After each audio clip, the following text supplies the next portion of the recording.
Well, hello everyone. Welcome back to my channel. Alan retired in the Philippines. This is October 1st, 2024. Election days is 4 days away. Good luck, everyone.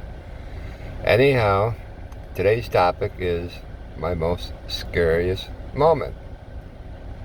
I'm currently 70 years old. I've been through a lot in my life, but I want to share my scariest moment I've ever had. First, I want to start out by saying when I was 16 years old, I got my high school sweetheart pregnant. And so I stood up as a man, says, okay, I'm going to take responsibility. So I ended up quitting high school and moving out into her parents' house there with her. And it was very hard at that time to find a job to support her. At the age of 16, I went to canning factories and lied about my age, saying, yeah, I'm 18. And after a month or so, they would find out my true age and get fired. I went through several factories, and this is back 1971. Since I quit high school, I was eligible for the draft, and my brother and cousins were saying, hey, why don't you just enlist into the Army? You'll have an income, you can provide for your wife, so on and so forth. So I did. It was just switching over from the draft to the new volunteer Army. Wages were very low at the time. I was only getting like $92 a month, but the Army sent a support check every month to my wife. So I said, okay, I'll do 2 years. I'll, serve my country, take care of my family until I become 18, that I can come back to the States and work legally. Anyhow, back then, they give you an aptitude test. You had no choice of schooling or what you wanted to do. And they put me into Hawk Missiles 16 Delta, which is a mobile unit. So I took my training Fort Dix, New Jersey, then AIT for missiles at Fort Bliss, Texas. Then they shipped me to Okinawa, and it was still during the Vietnam War, and it was coming to a close, and they needed people to come to help safely withdraw our troops out of Vietnam. So our unit got called in. We had to go to Vietnam and to help protect our troops from getting out of there. And I admit that was a scary moment, but that was not my scariest moment. At the time I thought it was. But came back safely, and we got shipped over to Guam, and then back to Okinawa and so forth. Anyhow, come to the end of my tour. Last 4 months was in the Philippines at Clark Air Force Base, and got a good taste of Angeles Walking Street. Oh my goodness. I was like a kid in a candy store there. But that was in 1974. Anyhow, I'll move on. So I come back to the States. Marriage was over. So life went on. Oh, on the way back from the Philippines, we were coming into Hawaii, DC-9, DC-10. I forgot which it was. But the seats were kind of like backwards. You're facing the rear of the plane through the whole ride. So the guy next to me nudged me. He says, look down. I looked down, and there's hydraulic fluid running down the floor. I go, what the heck? It was red. And you see the maintenance people running around, blah, blah, blah, blah, blah, blah. I go, oh my God, what's going on? So we got close to Hawaii, and then they got on the announcement, assume the crash position, we were having difficulties, blah, blah, blah. I go, oh my God. The girl that was sitting next to me, she grabbed my shoulder, and she squeezed it so hard, like, So anyhow, as we were landing, we see all the ambulance and fire equipment on both sides, and luckily we landed safely. Like, oh my God, I thought that was my scariest moment then too. Nope. So move forward. When I got back, the marriage was over, and I moved out with my life, and 40 years later, I remarried, for about 10 years, and then that went south. Bought a home. I took an early retirement at 62 and still worked, and I used my early retirement for my house payments. Anyhow, so when the marriage went south, my wife left me, and my house was almost paid for and everything.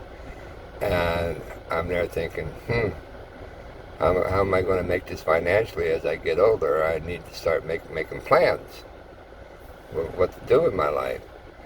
So I found out a lot of retired people are moving overseas where it's cheaper living and so on, and I remembered the Philippines. I really enjoyed it here. So I went online and started doing a lot of research about the Philippines, and I really loved the culture, and I met a nice gal who kind of like became my fiance online, and we started making plans together. She's about my age. She's only 3 years younger than me. I didn't go for the young ones like most foreigners do. I wanted someone down to earth with traditional values and everything. And I knew I could have a comfortable living on my low Social Security over there. So we didn't want to waste money renting. Her parents had some land just outside of the city. And wages are very low in this country. For example, electrician and carpenter is only $10 an hour. So we decided to build a small house before I come out here.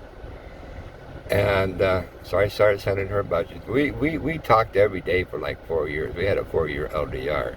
We got to know each other very good. Yes, I went against everybody's advice. Don't send money to a woman that you never met.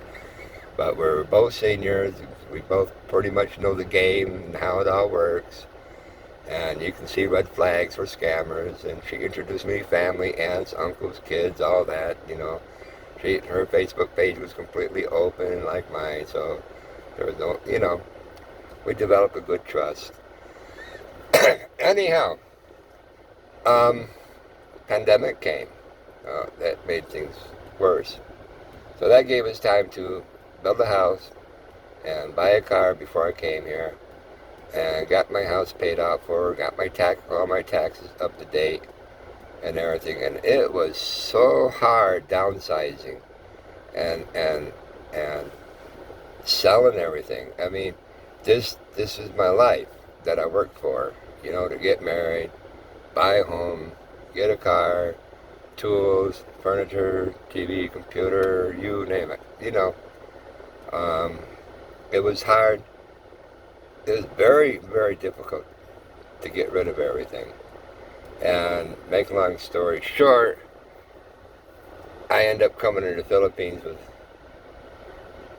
with just a backpack, just what I had on.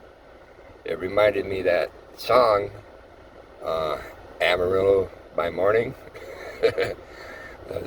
That keeps going through my head every time I hear that song. It's about when I was coming here to the Philippines. Anyhow, by the time I sold my house and everything that I had and all that, there was no turning back. So I finally get to the airport, and when I first sat down, I went from Erie to Chicago, from Chicago to San Francisco. Then we had a layover for 24 hours. They put us up in a hotel. Weather or something there canceled it. So anyhow, when I got through the ticket line, and boarded the plane, here I'm sitting there. Oh my God. you know what you just did to yourself? I said I wasn't taking second thoughts, but this was my scariest moment because I just lost all my security that I worked for all my life, for everything I wanted. I'm going to a foreign country, to a woman I never met before, to get married and to settle down, and all I had with me was backpacked. That losing your security was the scariest moment in my life. But I stayed brave. I said, okay, we're going to do this. It's too late now. I'm on the plane. And I told you about the incident in Hawaii, you know. And when we took off, oh my, I gripped the seat so tight. I bet you there's still fingerprints, impressions in those seats to this day. You know, every little bump. Oh, what was that? What was that? I felt so helpless. 35,000 feet up in the air. If something happens, I'm a dead duck. I can't bail out like if I took a cruise ship or something, you know. But anyhow, when I got here, a lot of bloggers were right about one thing, I have to admit. The person that you meet, even if you have a 4-year LDR, you talk and video talk every day, and you think you get to know them. You really don't know them until you meet them in person and live with them. And obviously, you know, with the culture difference and everything, you're going to have differences. Just be patient. You both have to be willing to give and take and adapt each other's, you know, culture. And we've been married for, it'll be 2 years this January, and it's October now. We had our ups and downs, but every marriage does, but we survived. You know, we're doing okay. But anyhow, I just wanted to share my scariest moment. That was the hardest thing to do, to give up all your security and just come here with backpack and start life all over again in your late 60s. But it's worth it. No regrets. I love it here. I'm staying here. There's no reason to go back. There's nothing to go back to. Most of my family passed away, so my home, my car, gave up a good job, you know. But really happy here. If you have plans, you know, just be brave and give it a shot. Come out here and check it out first and see if you like it, and do a lot of research, and I really hope everything works out for you, whatever you decide to do, what country or whatever. Okay, I'll have more videos coming in the future about marriage license, 13A visas, and so on and so forth. So I hope you subscribe, like, hit the notification bell so you get future videos. I'll try to be as much helpful as possible, and leave a comment if you can. And good luck on your elections. It's pretty scary this year. We'll talk later. Bye-bye. Take care.